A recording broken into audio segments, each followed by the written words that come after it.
तो फाइनली सितारे जमीन पर मूवी सुपरहिट हो गई है और इंडिया में इसने नेट 150 करोड़ का कलेक्शन कर लिया है और वर्ल्ड वाइड ग्रॉस 250 करोड़ के करीब हो चुका है। साथ ही में आमिर खान अब कूली मूवी में भी कैमियो प्ले करने वाले हैं, जिसके वजह से काफी ज्यादा बज में है आजकल आमिर खान सोशल मीडिया पर। तो क्या यहाँ पर हम लोग मान सकते हैं कि आमिर खान का कमबैक हो गया है? लेकिन फिर कुछ लोग यहाँ पे ऐसा बोलते हैं कि भाई सितारे जमीन पर के कलेक्शन जो है वो फेक है और मूवी फ्लॉप हुई है, मूवी के कलेक्शन बहुत ही ज्यादा बेकार आए हैं और कूली मूवी में भी उनके रोल को थोड़ा सा ट्रोल कर रहे हैं। तो बेसिकली आज की वीडियो में हम लोग एनालाइज करेंगे आमिर खान का कमबैक। तो आमिर खान का कैरियर दंगल के बाद ही एकदम ऑफ ट्रैक आ गया था। हाँ, उनकी सीक्रेट सुपरस्टार मूवी थोड़ा सा चली थी, बट वो चाइना में चली थी, उसका कोई खासा कलेक्शन नहीं था इंडिया में। उसके बाद उनकी ठग्स ऑफ हिंदुस्तान डिजास्टर हो गई थी, उसके बाद उनकी लाल सिंह चड्ढा भी फ्लॉप हो गई। लेकिन सिर्फ फिल्म ही फ्लॉप नहीं हुई थी, आमिर खान के लिए लोगों के सेंटीमेंट्स भी बहुत ही ज्यादा चेंज हो गए थे और बेसिकली लाल सिंह चड्ढा जब आने वाली थी उसी टाइम से आमिर खान की ट्रोलिंग शुरू हुई थी। इवन लाल सिंह चड्ढा डिजास्टर हो गई, उसके बाद भी ट्रोलिंग चली रही थी और अभी जब सितारे जमीन पर आने वाली थी तभी दोबारा ट्रोलिंग शुरू हुई। फिर अपनी इमेज को वॉश करने के लिए आमिर खान ने बहुत सारे टैक्टिक्स अपनाए। वो आपकी अदालत में गए, अलग अलग जगह पर गए, पॉडकास्ट किए और सितारे जमीन पर मूवी को उन्होंने काफी प्रमोट किया। इवन वो IPL में भी आए थे, फिर वो अभी लल्लन टॉप पर 5.5 घंटे का पॉडकास्ट किए हैं। तो भाई बंदे ने प्रमोशन में अपनी पूरी जान तो झोंक दी थी, ठीक है। फिर सितारे जमीन पर मूवी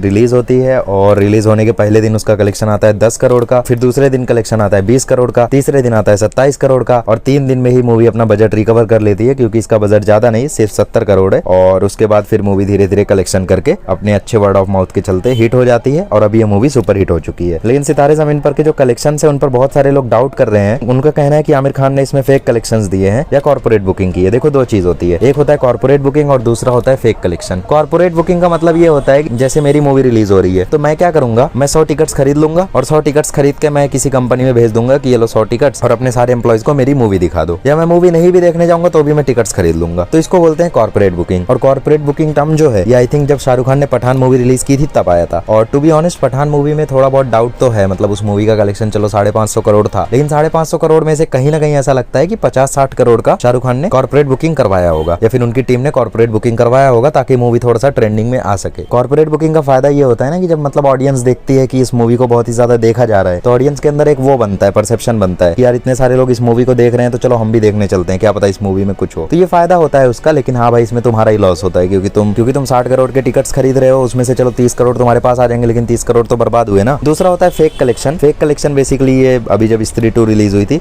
तब से शुरू हुआ है। लोग कहते हैं कि जो दिनेश विजन है, मैडॉक फिल्म्स के ओनर, जिसने स्त्री 2 को प्रोड्यूस किया था या फिर भूल चूक माफ को प्रोड्यूस किया था या फिर विक्की विद्या का वो वाला वीडियो प्रोड्यूस किया था या फिर अभी रिसेंटली छावा को प्रोड्यूस किया, तो उनका कहना है कि बेसिकली मैडॉक फिल्म्स वाले बहुत ही ज्यादा फेक कलेक्शन देते हैं। अब फेक कलेक्शन में होता यह है कि आप PVR आइनॉक्स इनके साथ सेटिंग कर लेते हो, इनको 2-3 करोड़ रुपए दे देते हो और 2-3 करोड़ रुपए देके इनसे 20-30 करोड़ की कलेक्शन बुलवा देते हो। मतलब जैसे वो अनाउंस कर देंगे भाई कि हमारे यहाँ से इतने का कलेक्शन हुआ है, तो इसको बोलते हैं फेक कलेक्शन। फेक कलेक्शन में पैसे थोड़े कम खर्च होते हैं लेकिन फेक कलेक्शन बहुत ही आसानी से नोटिस हो जाता है। तो ये दो टैक्टिक्स होती है जिसका यूज करते हैं जनरली लोग अपनी मूवी को हिट करवाने के लिए। तो एनालाइज करते हैं हम लोग सितारे जमीन पर बॉक्स ऑफिस कलेक्शन को और समझने की कोशिश करते हैं कि इसमें जो 150 करोड़ का नेट कलेक्शन किया है इंडिया से, नेट कलेक्शन बता रहा हूँ, ग्रॉस चलो 180 करोड़ के करीब होगा, लेकिन जो नेट कलेक्शन किया है इसमें से कितना कलेक्शन इनमें से फेक है और क्या सच में सितारे जमीन पर मूवी जो है वो सुपर हिट है या फिर नहीं है। तो देखो, सितारे जमीन पर मूवी का जो पहले दिन का कलेक्शन था वो था 10 करोड़ का। अब उसके पहले दिन के कलेक्शन के ऊपर मुझे उतना डाउट नहीं है, मुझे लगता है इसमें से चलो 8 करोड़ का कलेक्शन रियल रहा होगा, 2 करोड़ नकली हो सकता है क्योंकि पहला दिन था तो ऑब्वियसली भाई थोड़े बहुत टिकट में भी खरीदे हो आमिर खान ने। फिर दूसरे दिन मूवी का कलेक्शन हुआ 20 करोड़ का, जो कि सबसे ज्यादा शॉकिंग था क्योंकि किसी भी मूवी में अगर जंप आता है तो वो इतना ज्यादा जंप नहीं आ जाता है, ठीक है। अगर उसने दूसरे दिन में 15 करोड़ का कलेक्शन किया होता तो वो चीज हजम हो जाती। और फिर लोग इस चीज को भी पॉइंट आउट करते हैं कि मूवी सिर्फ 3200 स्क्रीन में रिलीज हुई थी, क्योंकि अगर मूवी 3200 स्क्रीन में रिलीज हुई है और उसका कलेक्शन 20 करोड़ का होता है तो इसका मतलब यह है कि हर एक स्क्रीन से 62,000 का कलेक्शन हो रहा है। और अगर हर स्क्रीन से 62,000 का कलेक्शन होना है, देखो एक स्क्रीन पर मूवी दिन भर में कितने बार लगती होगी, तकरीबन 4 बार या ज्यादा से ज्यादा 6 बार।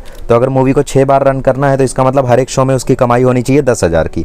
अब अगर टिकट का प्राइस आप मैक्सिमम 300 भी अज्यूम करते हो तो भी मूवी के हर एक शो में तकरीबन 34 लोग प्रेजेंट होने चाहिए। तो ये चीज तो चलो एक्सेप्टेबल है कि हाँ 20 करोड़ का कलेक्शन हो सकता है, हर एक शो में 34 लोग क्यों नहीं हो सकते हैं। लेकिन पॉइंट यहाँ पे ये आता है कि मूवी का संडे का कलेक्शन हुआ 27 करोड़ का। अब ये चीज बहुत ही ज्यादा डाउटफुल हो जाती है क्योंकि अगर मूवी का 27 करोड़ का कलेक्शन हुआ है 3200 स्क्रीन में, इसका मतलब एक स्क्रीन पर उसकी कमाई हुई है 84,375 की। और अगर 84,375 की एक स्क्रीन पर कमाई हुई है, जिस स्क्रीन पर हम लोग चलो मान लेते हैं कि मूवी को 5 बार दिखाया जा रहा है, 5 बार से ज्यादा तो नहीं दिखा पाएंगे, मूवी 2.5 घंटे की है तो दिन में 5 बार ही रन कर सकती है। तो बेसिकली एक शो की कमाई हुई है 16,000 की और ऑन एन एवरेज जो टिकट प्राइस होता है वो 150 से 200 रुपए होता है, लेकिन फिर भी हम लोग चलो 250 रुपए मान लेते हैं। तो इसका मतलब हर एक शो में तकरीबन 68 लोग प्रेजेंट थे, जो कि पॉसिबल नहीं है। तुम्हें क्या लगता है पूरे इंडिया में जितनी स्क्रीन पर सितारे जमीन पर लगी हुई है, हर एक शो में 68 लोग प्रेजेंट रहे होंगे। चलो तुम ऐसा बोल सकते हो कि किसी एक शो में 300 लोग थे, किसी एक शो में 100 लोग थे, किसी एक शो में 20 लोग थे, तो भी तो एवरेज 67 का हो सकता है। नहीं भाई, ये चीज बहुत ही ज्यादा मुश्किल है। तो जहां तक मुझे लगता है कि मूवी का जो कलेक्शन है यहाँ पे कुछ तो नकली था। तो बेसिकली पहले दिन का जो मूवी का कलेक्शन था वो रियल कलेक्शन 7-8 करोड़ रहा होगा, दूसरे दिन का कलेक्शन 13-14 करोड़ रहा होगा, और तीसरे दिन जो 27 करोड़ का दावा दे रहे हैं वो गलत है। 16-17 करोड़ का कलेक्शन रहा होगा ज्यादा से ज्यादा तीसरे दिन का। फिर उसके बाद मूवी में ड्रॉप दिखता है मंडे को, तो उस कलेक्शन पर ज्यादा डाउट नहीं है।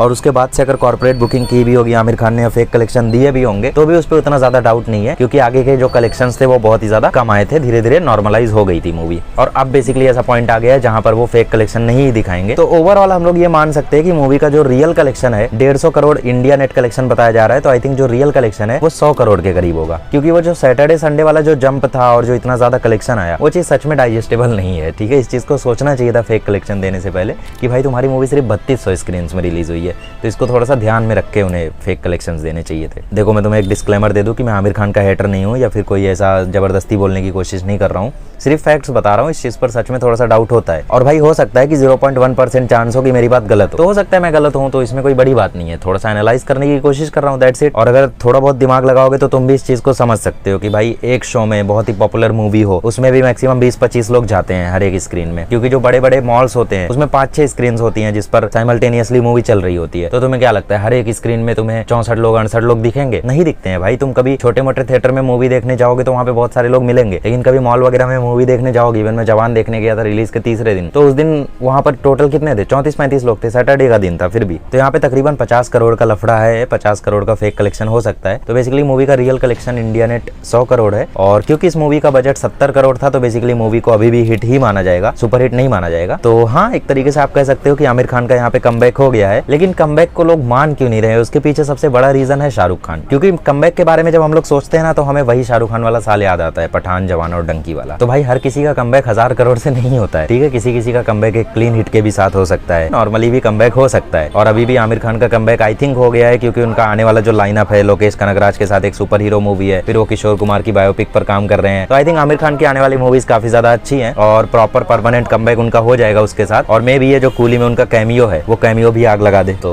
यस, आमिर खान का यहाँ पे कमबैक हो गया है। हाँ, उस लेवल पर नहीं हो पाया है अभी भी, लेकिन हाँ वो लगभग अपने ट्रैक पर आ चुके हैं। और फ्यूचर में जो उनकी मूवीज आने वाली है उसके साथ वो मोस्ट प्रोबेबली अपना परमानेंट कमबैक भी कर लेंगे। सो बेसिकली ये था मेरा ओपिनियन, और मुझे भी सितारे जमीन पर मूवी ठीक ठाक लगी थी। तारे जमीन पर के लेवल की नहीं है ऑब्वियसली, लेकिन हाँ आप उसको अगर एक नॉर्मल मूवी की तरह देखोगे, उसको तारे जमीन पर से कंपेयर नहीं करोगे, so you will find it very good movie. ठीक है, बहुत अच्छी मूवी थी। बाकी आप इसके बारे में क्या सोचते हो, आपको सितारे जमीन पर कैसी लगी, आप कमेंट सेक्शन में जरूर बताइएगा। बाकी मैं मिलूंगा आपसे अगली वीडियो में। Till then bye bye, thank you so much.